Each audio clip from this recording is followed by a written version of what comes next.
and providing jobs అని make in India made in India అన్న central government నినాదానికి తోడుగా ఈరోజు వన్ ఎంటర్‌ప్రెన్యూర్ పర్ ఫ్యామిలీ అని చెప్తూ అలాగే poverty elimination and P4 model ఇవన్నీ పరిగణలోకి తీసుకొని చాలా చక్కటి MSME 4.0 పాలసీని రిలీజ్ చేసినందుకు ఎన్డీఏ కూటమి ప్రభుత్వానికి అలాగే మినిస్టర్ గారికి కూడా ధన్యవాదాలు అధ్యక్ష.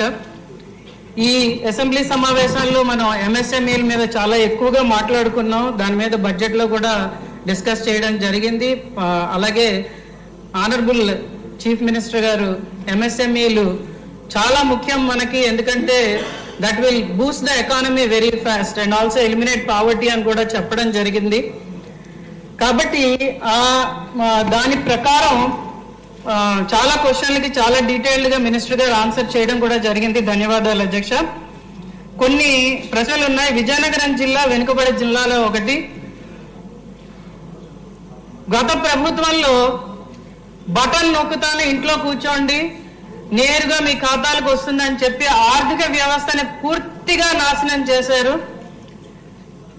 చాలా మంది యువత ఉత్సాహంతో ఈ పరిశ్రమలు పెట్టడానికి వచ్చినప్పుడు కూడా వెళ్ళి సదరు మంత్రులతో కానీ వాళ్ళతో కానీ కలిస్తే వాళ్ళ ఉత్సాహాన్ని నీరుగార్చి మాకేంటి అన్నారు. నిన్న కూడా మన గౌరవ మంత్రివర్యులు లోకేష్ గారు కూడా ఇదే ప్రస్తావన చేయడం జరిగింది. కాబట్టి ఈ తరుణంలో నిజంగా యువతకి ఇది చాలా బూస్టింగ్ అని నేను చెప్తాను. కానీ కొన్ని సమస్యలు ఉన్నాయి. మంత్రి గారిని దీని మీద క్లారిఫికేషన్ ఇమ్మని కోరుకుంటున్నాను. మన MSME 4.0లో భాగంగా కొంత స్టేట్ కార్పస్ ని కూడా పెట్టడం జరిగింది. విజయనగరం వెనుకబడి జిల్లా కాబట్టి ఆ స్టేట్ కార్పస్ నుంచి మనకేమైనా ప్రత్యేక నిధులు కేటాయిస్తారా? రెండవ ప్రశ్న అధ్యక్ష, ఇక్కడ APEPDCL దీనివల్ల మనకి కొంత ఇబ్బందులు ఎదురవుతున్నాయి అధ్యక్ష. ఎవరైనా ఈ మైక్రో అండ్ స్మాల్ ఎంటర్ప్రైజెస్ పెడదామని వెళ్తే ఖర్చులు అంటే వాళ్ళు ఇచ్చే ఎస్టిమేట్స్ కొన్ని లక్షల్లో ఉంటున్నాయి. కాబట్టి ఇనీషియల్ ఇన్వెస్ట్మెంట్ ఈ ఉత్సాహంతో ఉన్న యువతకు కానీ మహిళలకు కానీ చాలా ఎక్కువ అయిపోతున్నది. కాబట్టి దాని మీద ఏమైనా ప్రత్యేక శ్రద్ధతో దాన్ని తగ్గించే దిశగా లేకపోతే దానికి ఏమైనా ఎడిషనల్ కార్పస్ ఇచ్చే దిశగా ప్రభుత్వం ఏమైనా ఆలోచన చేస్తున్నదా?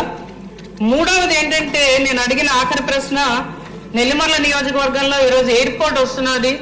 కాబట్టి ఎక్స్పోర్ట్ కి చాలా అవకాశాలు ఉన్నాయి, చాలా ప్రోడక్ట్స్ ని అక్కడ లోకల్ గా వచ్చే వనరులకే.